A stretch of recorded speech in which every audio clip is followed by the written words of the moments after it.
কোরআনে নারী বা মহিলা শব্দটি এসেছেন 23 বার এবং পুরুষ শব্দটি এসেছেন 23 বার। 23 ইন্টু 23 মিলে হয় 46। আমরা জানি একটা শিশু জন্মগ্রহণের আগে 46টি ক্রোমোজোম নিয়ে জন্মগ্রহণ করেন। তার মধ্যে 23টি পিতার থেকে আসে এবং 23টি মাতার থেকে আসে। অর্থাৎ আল্লাহ তাআলার কাছে নারী পুরুষ সমান, কোনো ভেদাভেদ নেই।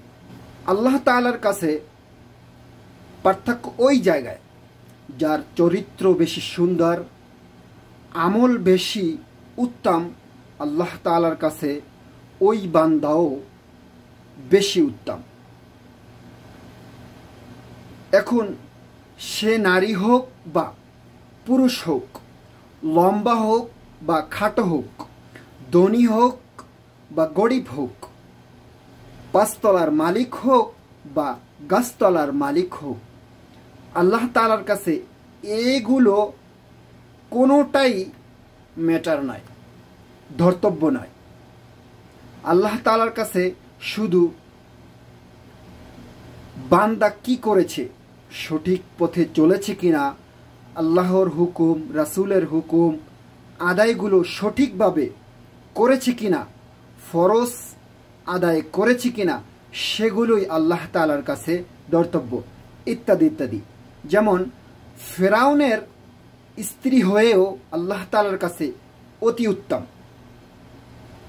এবং আরও অনেক নবী রাসূলদের স্ত্রীরাও উত্তম চরিত্রবান উত্তমকারীদের ভিতরে অন্তর্ভুক্ত হতে পারেনি।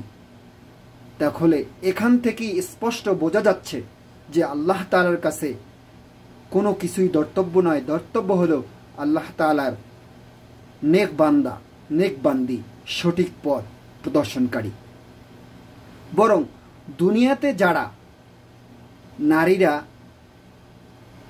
পুরুষরা স্লোগান দিয়ে থাকেন নারী পুরুষ সমান অধিকার নিয়ে চিল্লাচিল্লি করে, এগুলো বোঝার মতো ক্ষমতা ওই ব্যক্তিদের নয়। ওই ব্যক্তিদের ভিতরে এগুলো বোঝার ক্ষমতা নাই। ইসলাম নারীদেরকে যেই সম্মানটুকু দিয়েছে, সেই সম্মান গোটা পৃথিবীর নারীবেদীরা দিতে পারবে না, অর্জন করতে পারবে না, যতটা ইসলাম আমাদের সম্মান দিয়েছে। এটাই বাস্তবতা। আল্লাহ তাআলা আমাদের সকলকে সঠিক বুঝদান করুক। আমিন।